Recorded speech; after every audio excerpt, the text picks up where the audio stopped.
शौनकादि ऋषि सूत जी से प्रश्न कर रहे हैं, हे प्रभु, इस दुनिया में आए हैं तो थोड़ा ज्ञान तो आवश्यक है ही, पर साथ में ये भी जरूरी है। मन में जिज्ञासा ऐसी उठ रही है प्रभु कि संसार में आकर के इस संसार से तरने का कोई उपाय, कोई मार्ग तो होगा, वो हम कैसे प्राप्त कर सकें।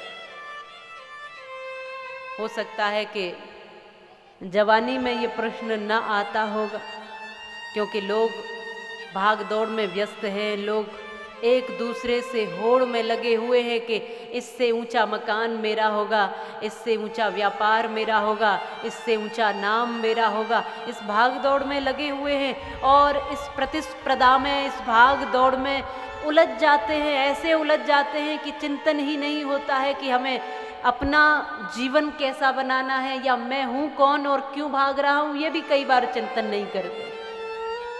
मैं तो हमेशा कहती हूँ कि लोग जिए जा रहे हैं, जिए जा रहे हैं, पता कुछ नहीं क्यों जिए जा रहे हैं, बस चले जा रहे हैं, चले जा रहे हैं, पता कुछ नहीं हम कहाँ जा रहे हैं।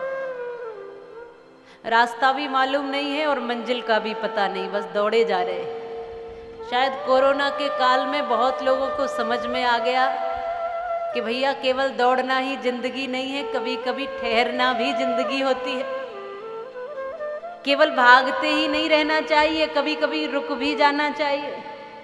और इस कोरोना के समय में ये भी समझ में आ गया कि पिंजरे में पक्षी ही नहीं रहते, मनुष्य भी कैसे रहता है, ये देख लीजिए।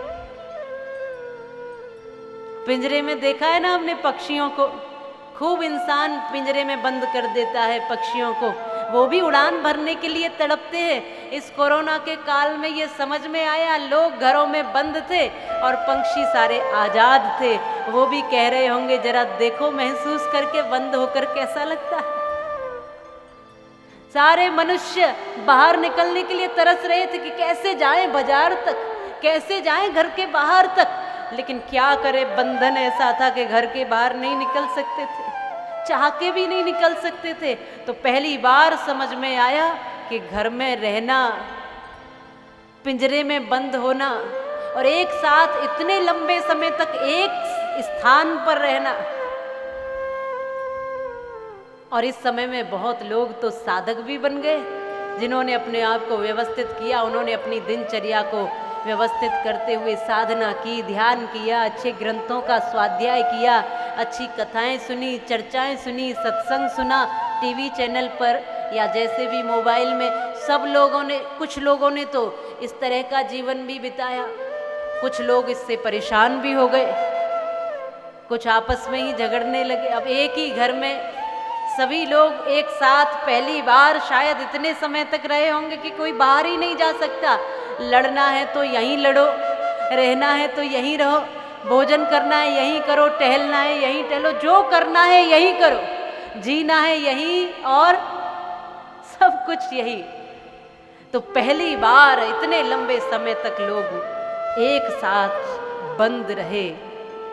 शायद बहुतों को समझ में आ गया कि जीवन केवल दौड़ने का नाम नहीं, कभी कभी ठहर भी जाना चाहिए।